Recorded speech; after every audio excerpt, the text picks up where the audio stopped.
মানব জীবনের কিছু কিছু ইবাদত আছে যে সকল ইবাদতের মাধ্যমে মানুষের ব্যক্তি জীবন, সামাজিক জীবন এবং আখিরাতের জীবনের সুখ শান্তি শৃঙ্খলা নিশ্চিত হয়। তার ভেতরে তিনটি গুরুত্বপূর্ণ আমল আছে যে আমলগুলো আল্লাহর রাসূলকে আল্লাহ তাআলা নির্দেশ করেছেন করতে। তার ভেতরে গুরুত্বপূর্ণ তিনটা আমল হলো 21 নম্বর পাড়ার প্রথম আয়াত যেটা আমি তিলাওয়াত করেছি, আল্লাহর পক্ষ থেকে তার বন্ধুর প্রতি নির্দেশ তিনটি ইবাদতের বিশেষভাবে। 1 নম্বর ইবাদত হলো তিলাওয়াতুল কোরআন করা, আল্লাহর পক্ষ থেকে নির্দেশ। বন্ধু, আপনার কাছে অবতীর্ণ গ্রন্থ কোরআন থেকে আপনি তিলাওয়াত করুন। উতলু মা উহিয়া ইলাইকা মিনাল কিতাব, আপনি আপনার কাছে অবতীর্ণ গ্রন্থ কোরআন এটা পড়ুন। কোরআনে কারীম যদি কেউ পড়ে, পড়লেও লাভ আছে, বুঝে পড়ুক অথবা না বুঝে পড়ুক, শুধুই মাত্র কোরআনে কারীমের তিলাওয়াত করার ভেতরেও ইহলৌকিক এবং পরলৌকিক জীবনের সুখ শান্তি সফলতা লুকায় আছে। কেউ যদি কোরআনে কারীম পড়ে তো কোরআনে কারীমের শুধু তিলাওয়াত করলে পড়লে প্রতিটা অক্ষরে অক্ষরে আমলনামার মধ্যে 10 করে নেকি আমলনামায় জমা হয়ে যাবে। এটা কোরআনে কারীমের তিলাওয়াত করলেই, বোঝা জরুরি না, শুধু পড়লেই হবে। আর একটা বিষয় হলো, যদি কোরআনে কারীম পড়ে তা আল্লাহর সাথে কথোপকথন হবে আর আল্লাহ পাকের মুহাব্বত দিলের ভেতরে বাড়তে থাকবে। যারা অধিক কোরআন পড়ে তাদের হৃদয়ে আল্লাহ পাকের মুহাব্বত অধিক হয়, বেশি হয়। কারণ কোরআন পড়া মানে হলো আল্লাহর সাথে কথা বলা। কোরআন পড়া মানে কি? আল্লাহর সাথে কথা বলা। কেউ কোরআন পড়লে আল্লাহর সাথে সে কথা বলল। কারণ কোরআন কার কথা? জোরে বলেন। কোরআন কার কথা? আল্লাহর কথা। কেউ আল্লাহর কথা পড়লো তো সে আল্লাহর সাথে কথোপকথন করলো। যার সাথে যত বেশি কথা হয় তার সাথে তত বেশি মহব্বত বাড়ে।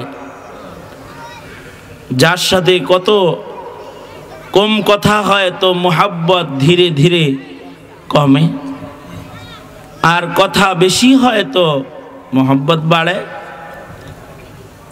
আল্লাহর সাথে যদি কারোর কথা হয় তার সাথে আল্লাহ পাকের মহব্বত বাড়তে থাকে, ভালোবাসা বৃদ্ধি হইতে থাকে। এই কারণে মুমিনের জীবনে আল্লাহর সাথে মহব্বত বাড়াইতে এবং নেকি কামাই করতে কোরআনে কারীম তিলাওয়াত একটা আফজল ইবাদত। আল্লাহর রাসূল বলেন তিলাওয়াতুল কোরআন হলো সর্বোত্তম ইবাদতের ভেতরে একটা ইবাদত। কারণ আমাদের কাছে আল্লাহ পাকের যত নিয়ামত আছে এর ভেতরে সর্বাধিক মূল্যবান নিয়ামতের নাম হলো কোরআন। আমরা যত কিছু পাইছি নিয়ামত, এর ভেতরে সবচেয়ে বড় নিয়ামত হলো আমাদেরকে আল্লাহ তাআলা কোরআন দান করেছেন। এটার চেয়ে বড় নিয়ামত আর নাই। কোরআনে কারীমের নিয়ামত সবচেয়ে দামি এবং সবচেয়ে মূল্যবান নিয়ামত আমাদের জন্য। এই নিয়ামতের শুকরিয়া আদায় করলে, কোরআনে কারীমের হক হুকুক যদি কেউ আদায় করে, নিয়ামতের শুকরিয়া আদায় করে, তো আল্লাহ পাক বান্দাটার উপরে বেশি খুশি হয়। কোরআনের হক হুকুকের ভেতরে একটা গুরুত্বপূর্ণ হক হলো কোরআনকে তিলাওয়াত করা, কোরআন মজিদকে পড়া, কোরআন শরীফ পড়তে থাকা। কোত্থেকে পড়বে কোরআনে কারীম? যেখান থেকে সহজ লাগে সেখান থেকে পড়বে। আল্লাহ বলেন ফাকরাউ মা তায়াসসারা মিনাল কুরআন, ফাকরাউ মা তায়াসসারা মিনাল কুরআন। কোরআনের যেখান থেকে তোমার সহজ লাগে ওইখান থেকেই তুমি পড়ো, তাও পড়ো। এ কারণে আল্লাহ পাক বান্দার উপরে কত দয়া আর কত মেহেরবানি করছেন যে কোরআনে কারীমের ভেতরে ছোট বড় উভয় প্রকারের সূরা দান করছেন। কোরআন শরীফের সব সূরা সূরা বাকারার মতো বড় বড় সূরা না, কোরআনে কারীমের ভেতরে ছোট ছোট সূরা আল্লাহ বান্দার উপরে দয়া কইরা দান করছেন। সুবহানাল্লাহ, এটা আল্লাহর একটা দয়া আমাদের উপরে। আমাদের উপরে আল্লাহর দয়া হলো আল্লাহ পাক আল্লাহর কোরআনে ছোট সূরাও দান করছেন। কোরআনে কারীমের বড় বড় সূরা যেগুলো আছে, বড় সূরাগুলো তো হাফিজুল কোরআন ছাড়া পড়তে পারে না।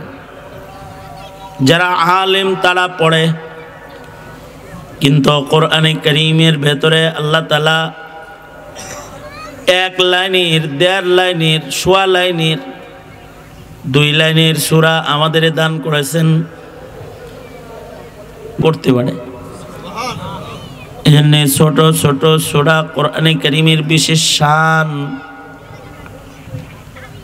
আজব বিষয় হলো ছোট ছোট সূরার ভেতরে আল্লাহ পাক আবার ফজিলত দিয়েছেন বড় বড়।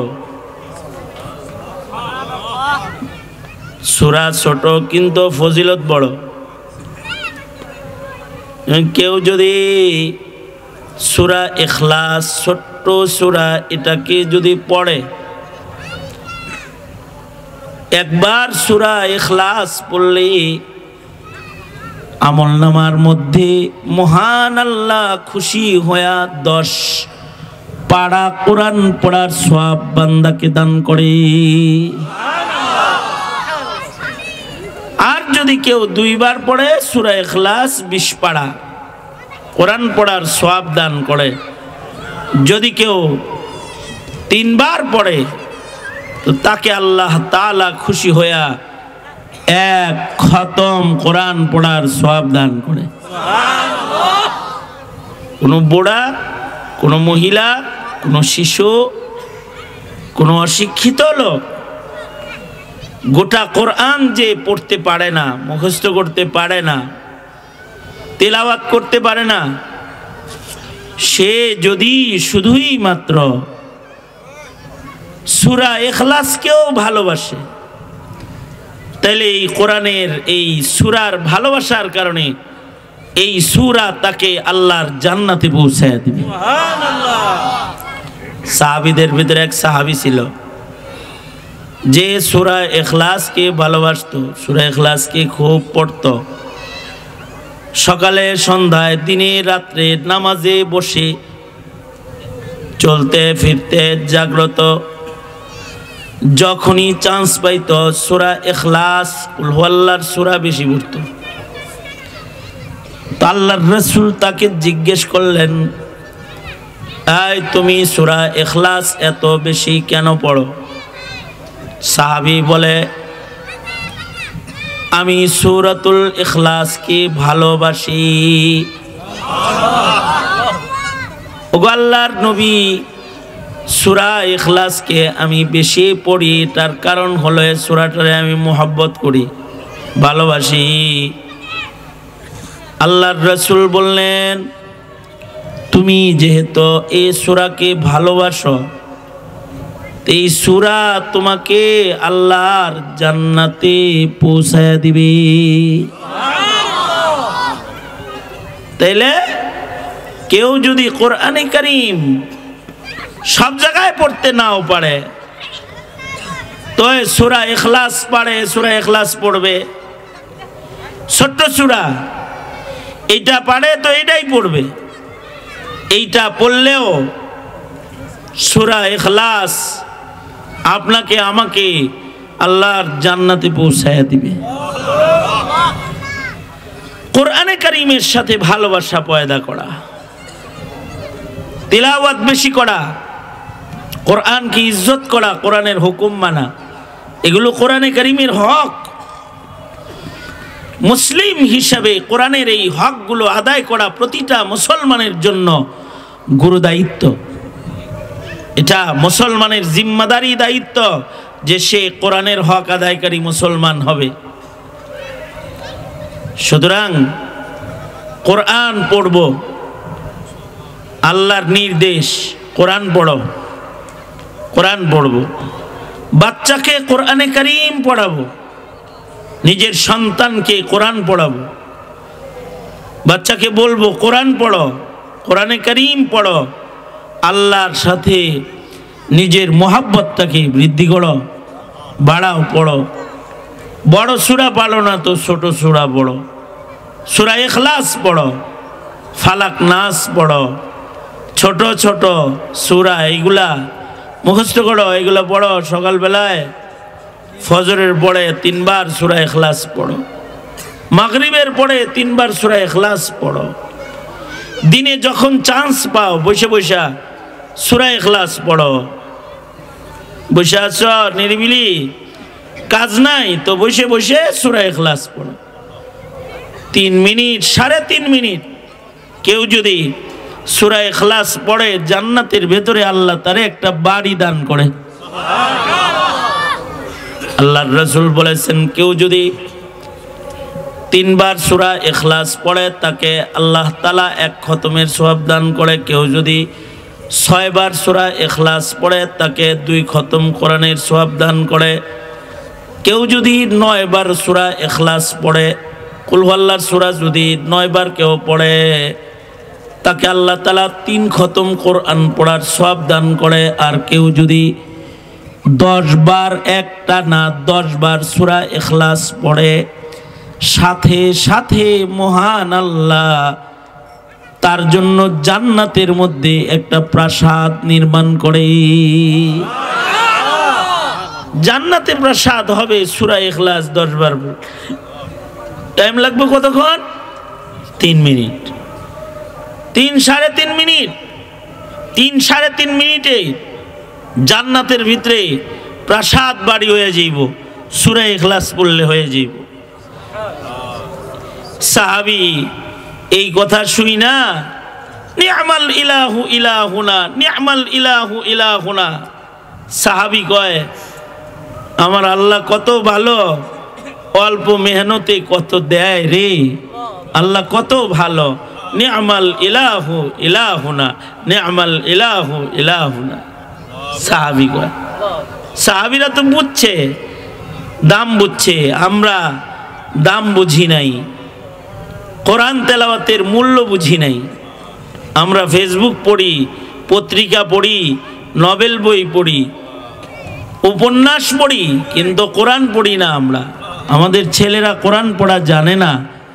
দুঃখ রাখার জায়গা নাই, আমাদের সন্তানরা কোরআন মজিদ পড়া জানে না। যদি খালি কোরআন পড়া জানতো তাইলে হাকিমুল উম্মত থানভী রহমতুল্লাহ আলাইহি বলেছেন, যারা কোরআনে কারীম পড়া জানবে এরা ফিতনার শিকার হবে না, এদেরকে আল্লাহ তাআলা দুনিয়ার ফিতনার থেকে হেফাজত করবে। কোরআন পড়া জানলে ফেরাকে বাতিল আর আক্রমণ থেকে সে রক্ষা পাবে। যে বিশুদ্ধ কোরআন পড়া জানবে সে হিজবুত তাওহীদরে চিনা আলাই দিবে, মোল্লায় চিনায় দিতে হবে না, ও কোরআন পড়া জানলেই ওরে চিনা আলাই দিব। কোরআন পড়া জানলে আহলে হাদিসরে চিনা আলাই দিব, কোরআন পড়া জানলে বিদআতিকে চিনা ফেলাই দিব, কোরআন পড়া জানলে মুশরিককে চিনে ফেলবে। এটা মুশরিক কোরআন পড়া জানলে। শুধু কোরআনে কারীমের তিলাওয়াত জানা এটা অনেক বড় যোগ্যতা। এইটুকুন যোগ্যতাও যদি মুসলমানের হয় তাইলে সে বাতিল ফেরকা চিনবে আর নিজের ঈমান রক্ষা করতে পারবে। কোরআন পড়বো ইনশাআল্লাহ, বলেন কোরআন পড়বো ইনশাআল্লাহ, কোরআন পড়বো। ঘরের ভেতরে কোরআন পড়বেন, ঘরের অভিভাবক কোরআন পড়বেন, বাবা কোরআন পড়বে, মা কোরআন পড়বে ঘরের ভেতরে, বাচ্চারা কোরআন শুনবে। কোরআন শুনলে ওদের ঈমান বাড়বে। কোরআন শুনলে কি বাড়ে? কোরআন শুনলে পড়ে ঈমান বাড়তে থাকে, ওদের ঈমান বাড়তে থাকবে। কোরআন শুনলে ঈমান বাড়বে। ওয়াইযা তুলিয়াত আলাইহিম আয়াতুহু যাদাতহুম ঈমানা। আল্লাহ বলেন মুমিনের সামনে যখন কোরআন পড়া হয় তখন মুমিনের ঈমান বেড়ে যায়। কোরআন তেলাওয়াত যদি কানে যায় তাহলে মুমিনের ঈমান বাড়তে থাকে, ঈমানের ভেতরে কুওয়াত ক্ষমতা বাড়তে থাকে।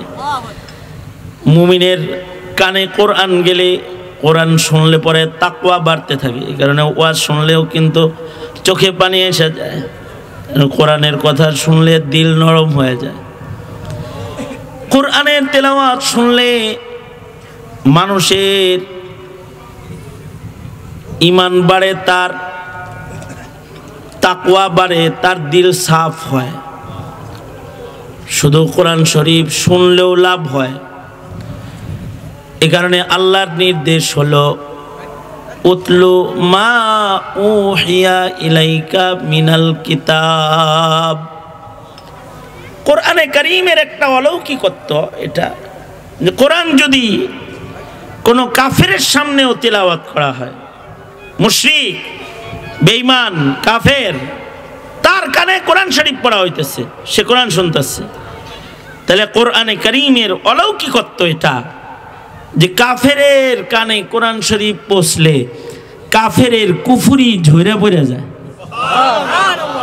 কুফর ঝরে কোরআন শুনলে। এ কারণে হযরত ওমর আল্লাহর রাসূলের গর্দান কাটবেন, তরবারি লইয়া ঘর থেকে বাইর হইছে।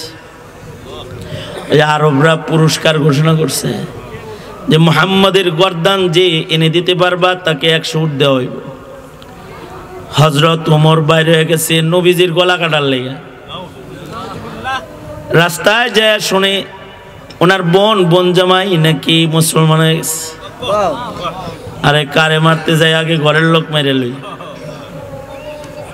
বোন জামাইয়ের বাড়িতে যায় দেখে তারা কোরআন পড়ে। কোরআন শুই না হযরত ওমরের হৃদয়ের ভিতরে ইসলাম ঢুকে গেছে, কুফর পড়ে গেছে।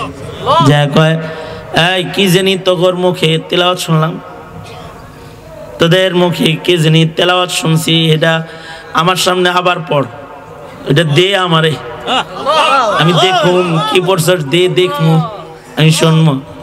তো বোন বলে তুমি না পাক, ওটা না পাক দেহি ধরন যায় না, আমি পাক হমু দরকার হয়। গোসল করছে, পাক সাফ হয়েছে। এবার হযরত ওমর বোন জামার কণ্ঠে আল্লাহর কালামের তিলাওয়াত শুনছে। কোরআন শোনার পরে বলে, আমি এইটার বিরোধিতা করি না, না আর বিরোধিতা করুন না, মানে কোরআন যার উপরে নাজিল হয় তার কাছে নিয়ে চলো। মুহাম্মাদুর রাসূলুল্লাহ সাল্লাল্লাহু আলাইহি সাল্লামের কাছে গেছে, যে তরবারিটা পায়ের নিচে রাখা কয়, কালেমা পড়তে আইছি, আমারে কালেমা পড়াইয়া দেন। হযরত ওমর কোরআন শুই না কালেমা পড়ার সাথে সাথে মুসলমান হয়ে গেছে।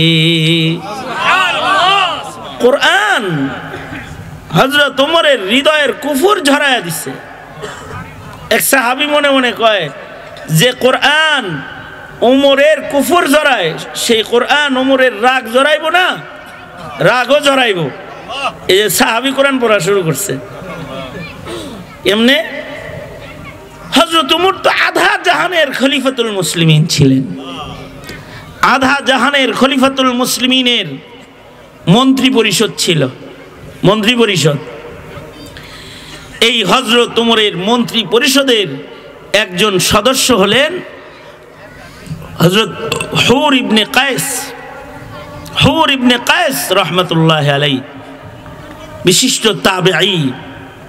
হুর ইবনে কায়েস হযরত ওমরের যুগে সে হল পার্লামেন্ট মেম্বার, মন্ত্রী। হযরত ওমরের আধা জাহানের শাসন আমলে সংসদ সদস্য।